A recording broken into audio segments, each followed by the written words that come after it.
3월 5일 토요일입니다. 사무엘상 27장 1절부터 12절까지 말씀입니다. 오늘 본문은요, 다윗이 블레셋으로 망명하는 사건이 기록되어 있죠. 그런데 사실 블레셋으로 망명하는 이 사건은 다윗에게 첫 번째 사건은 아닙니다. 사무엘상 21장 10절에, 그러니까 우리 생명의 산 본문으로는 3월 12일 본문에 다윗이 블레셋으로 망명한 첫 번째 사건이 기록되어 있습니다. 이유는요, 사울을 두려워하여. 근데 블레셋으로 갔는데 그쪽에 가드왕 아기스가 그 신하로부터 어떤 이야기를 듣게 됩니다. 사울은 천천히요, 다윗은 만만히요. 그 내용을 아기스 왕이 들었죠. 근데 그 상황을 다윗이 지금 파악하고 있는 겁니다. 마음속에 어떤 마음이 들까요? 야, 이 아기스 왕이 나를 그냥 두지 않겠구나. 그래서 마음에 두려움이 있습니다.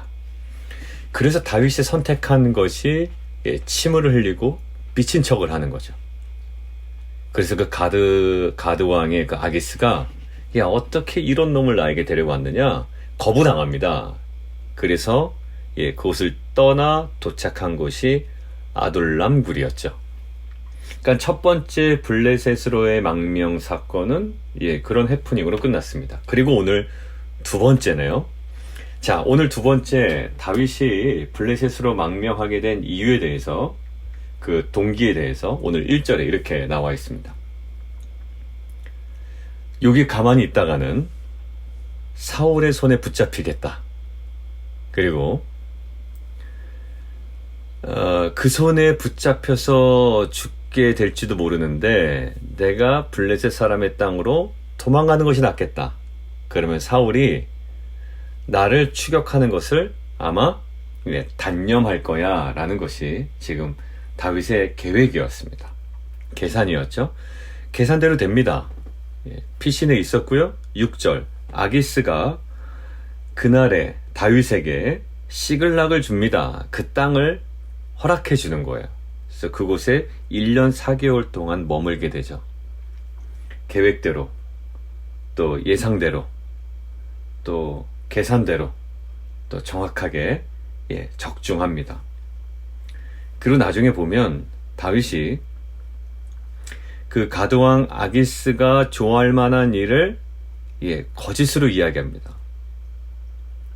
말은 유다 네겝과 여라무엘 사람과 또 겐 사람, 그러니까 결국 이스라엘과 이스라엘에게 우호적인 사람들을 내가 공격했습니다 라고 거짓말을 하지만 사실 그렇지 않죠.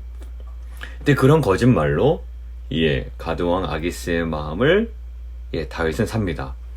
자, 예상대로 적중합니다. 또 계산대로 계획대로 다 이루어집니다. 자, 근데 오늘 본문의 제목을 한번 보실래요? 하나님께 묻지 않고 인간적 생각을 따른 선택. 이렇게 제목을 붙인 이유가 1절에 나와 있습니다. 우리 1절 함께 보도록 하겠습니다. 다윗이 그 마음에 생각하기를, 거기 그 마음에 생각하기를 밑줄을 좀 쫙 그실까요? 자, 히브리어로 이것들을 좀 직역을 해보면 이렇습니다. 그의 마음에 말했다라는 거예요. 그의 마음에 말했다. 조금 순화시켜서 얘기하면 스스로에게 말했다. 근데 다윗의 특징이 어떤 특징이었나요? 다윗의 최근의 모습은 늘상 하나님께 물었던 다윗이에요. 사울이 쉽게 변하지 않을 것이라는 것을 알았던 다윗이 결국 블레셋으로 도망하기로 계획하죠. 근데 문제는 이 결정이 하나님 보시기에 선했냐라는 거예요. 근데 본문은 그렇지 않음을 분명하게 드러냅니다. 원래 다윗의 영적 태도의 상징이었던 것이 있어요. 여호와께 물었다라는 표현. 그리고 지난주에 우리가 묵상한 표현 중에는 다시 묻되라는 말도 있습니다. 그런데 오랜 도피 생활로 인해 피로가 누적되어서 하나님을 향한 의식을 잃어버린 듯한 생각입니다. 그 마음에 생각하기를. 그의 마음에 말했다. 스스로에게 말했다. 근데 이 부분을 묵상하는데 여로보암이 생각이 나더라고요. 남왕조와 북왕조가 갈리게 됩니다. 솔로몬 이후에. 북쪽의 왕은 여로보암, 남쪽의 왕은 르호보암. 오히려 솔로몬이 우상을 따라가는 것 때문에 하나님께서 여로보암에게 북쪽의 그 10나라를 너에게 주겠다. 10지파를 주겠다. 하나님께서 인정하신 왕이었습니다. 여로보암이. 근데 여로보암이 가만히 보니까 남쪽에 성전이 있죠. 그러니까 사람들이, 제사장들이 때가 되면, 절기가 되면 남쪽으로 내려가는 겁니다. 마치 사울이 사람들의 마음이 막 그 동요되어서 자기를 떠나는 듯한 느낌 때문에 급하게 하지 말아야 될 제사를 드린 것처럼 여로보암도 동일한 상황. 사람들이 자꾸 남쪽으로 가죠. 자신 여로보암이 아닌 르호보암과 더 가까워지고 오히려 그것이 자기를 반역하는 요인이 되지 않을까라는 마음이 있습니다. 그래서 여로보암이 행한 행동이 열왕기상 12장에 이렇게 나와 있죠. 26절. 그의 마음에 스스로 이르기를. 28절. 이에 계획하고. 33절. 그가 자기 마음대로. 여러분들 오늘 다윗이 그 마음에 생각하기를 스스로에게 말했다라는 것과 지금 여로보암이 사람들의 민심이 남쪽으로 향하는 것을 두려워해서 행한 행동, 마음에 스스로 이르기를 나라가 이제 다윗의 집으로 돌아가리로다. 28절. 이에 계획해서 금송아지를 만듭니다. 무리에게 말하기를 너희가 다시는 남쪽으로 예루살렘에 갈 것이 없다. 여기서 예배를 드려라. 이 송아지가 하나님이다. 이렇게 얘기하죠. 그리고 33절. 그가 자기 마음대로 날짜를 정해버립니다. 원래 7월인데 8월로 옮기고요. 제사장도 일반 백성에서 마음대로 뽑아버립니다. 자기 마음대로. 여러분들 결국 사람들의 마음은 자기가 붙잡았다고 생각했을 거예요. 남쪽으로 더 이상 내려가지 않아도 된다라고 사람들이 이야기를 듣고 여로보암의 계획대로 여로보암의 예상대로 그 계산대로 뭔가 적중하고 있다라고 생각이 들었을 겁니다. 그런데 결국 이것이 이스라엘 역사에 있어서 북이스라엘 역사에 있어서 뭐가 됩니까? 여로보암의 죄가 됩니다. 모든 북이스라엘의 왕조에 끊이지 않는 그 여로보암의 죄. 그 당시 그 주변 그 시즌에는 아마 이것이 예상대로 계획대로 적중했다라고 생각이 들었겠지만 결국 이것이 이스라엘을 타락으로 이끄는 여로보암의 죄가 되죠. 자, 여기서 한번 생각을 해볼까요? 예상대로, 나의 계산대로, 계획대로 적중했다라고 해서 무엇은 아니다? 하나님의 뜻은 아니라는 거예요. 오늘 제목 다시 한번 보겠습니다. 하나님께 묻지 않고 인간적 생각을 따른 선택. 다윗이 스스로 계획하고 생각하고 또 자기 마음대로 결정해서 블레셋 땅으로 가죠. 그리고 예상대로 계획대로 계산대로 일이 잘 진행되는 것처럼 보입니다. 그렇다고 해서 이것이 하나님의 뜻은 아니라는 거예요.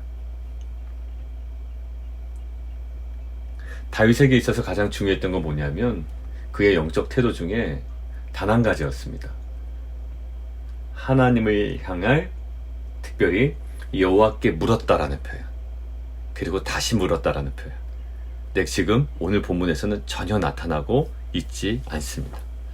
아브라함도 그랬죠. 아브라함이 약속의 땅에 갑니다. 근데 그 약속의 땅에 기근이 닥친 거예요. 근데 아브라함이 어떻게 하죠? 그 땅에 기근이 있으므로 바로 애굽으로 내려갑니다. 여러분들 애굽으로 내려간 건 아브라함의 생각이었어요? 어땠나요?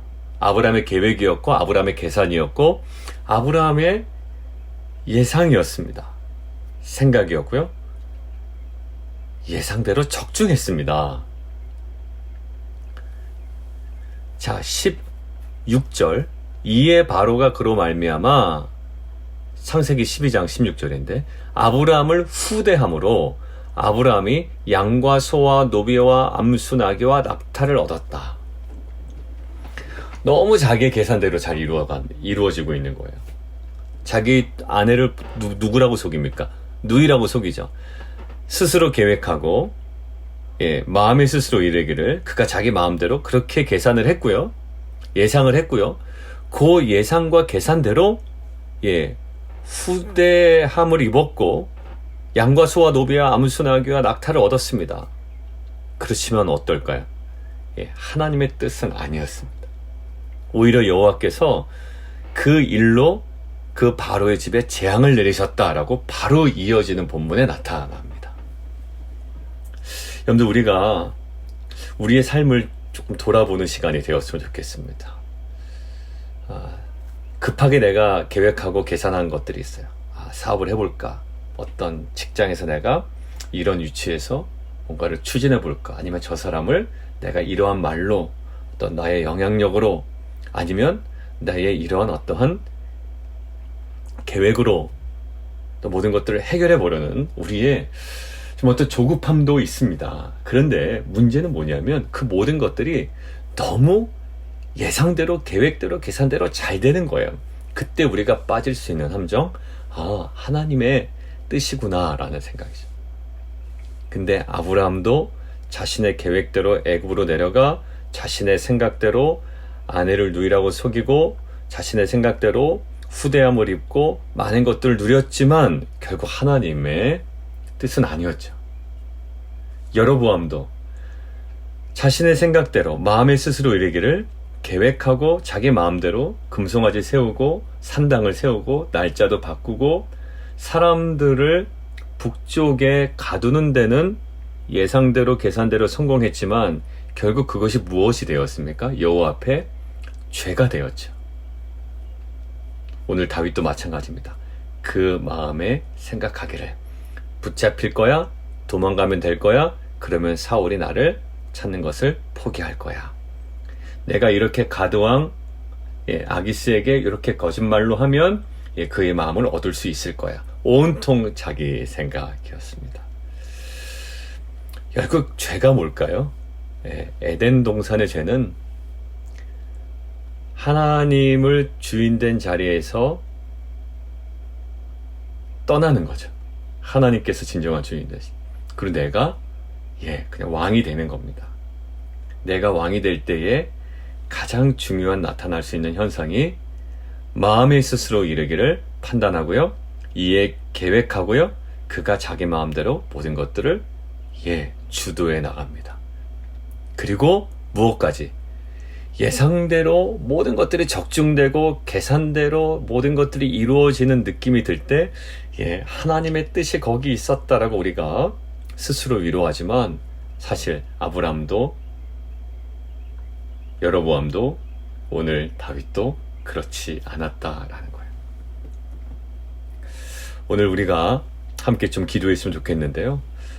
주님, 우리 안에 다윗의 그 초기의 영성이 우리 안에 다시금 회복되기를 원합니다. 여호와께 묻고 다시 물었던, 정말 한 걸음 한 걸음 주님의 인도하심을 따랐던 이 다윗의 그 초기의 영성이 하나님 우리의 삶 가운데 다시금 회복되게 하여 주옵소서. 상황이 조금 나아지거나 내가 주도할 만한 여러 가지 여건이 나에게 좀 어느 정도 회복이 되면 사실 우리는 많은 생각들을 하고 마음에 스스로 이르기도 하고 계획하기도 하고 마음대로 결정하고 판단하기도 합니다. 그런데 그때일수록 아무리 그렇게 해서 우리가 누려지는 형통이 있을지라도 정말 이것이 주님으로부터 나온 것인지, 어제 사울과 다윗이 세웠던 자리가 있죠. 이것이 여호와로부터 인함인지 아니면 사람으로부터 인함인지 오늘 다시금 우리가 그 자리를 회복해 나갔으면 좋겠습니다. 그래서 우리의 눈에 보이는 가시적인 또 물리적인 형통의 근거를 두는 삶이 아니라 오직 여호와의 말씀의 근거를 두고 하루하루 정말 그 분별하며 믿음으로 걸어가는 저와 여러분 되기를 주님의 이름으로 축원드립니다.